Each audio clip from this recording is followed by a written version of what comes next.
akala ni Kara patay na yung nanay niya. Buti na lang talaga nagkita sila.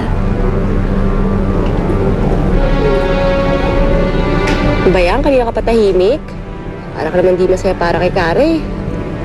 Mas masaya sana kung hindi na lang siya umalis. Ang arte mo! Hello, nanay niya kaya yun. Siyempre, mas pipiliin niya yun, di ba? Tsaka, sigurado naman ako, hindi tayo makakalimutan ni Kara eh. Yun pa? Kaya kung ako sa'yo, tigilan mo na talaga yung drama mo. Hindi bagay sa'yo.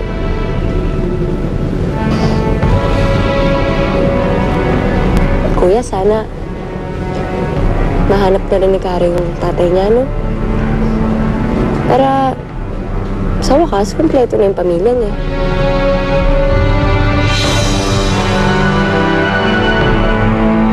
Ano kong ginagawa niyo dito? Kara, si Renato ang driver ko. Tulad nyo, nakatira rin siya dito. Paano kayong magkakilala? Kaibigan ko si Mang Nato. Malapit lang po sila sa amin nakatira ni Ate Bing. Ano ba? Apo. Matagal na ba kayong magkakilala?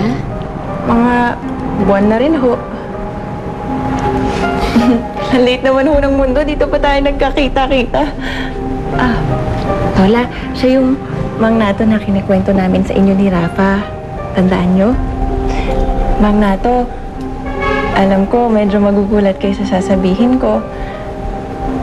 Kasama ko na po ang inay ko.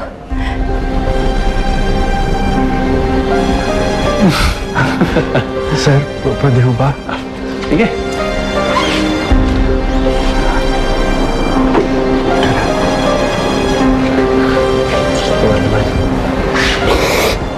Ligaya.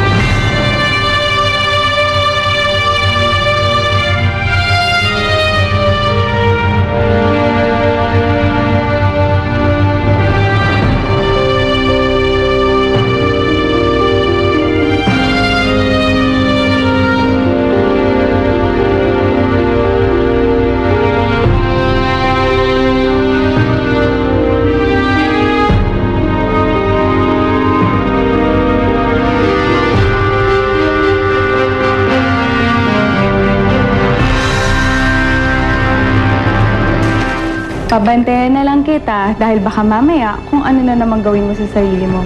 Marcia, sa sarili ko wala na akong gagawin. Pero kay Kara, marami pa.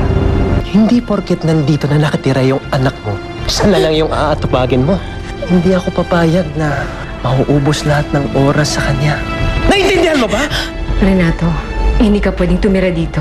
Nagmamakaawa ako sa'yo, umalis ka na lang. Dahil kapag hindi, magkakagulo tayo. Hindi mo sasabihin kay Kara na akong ama niya?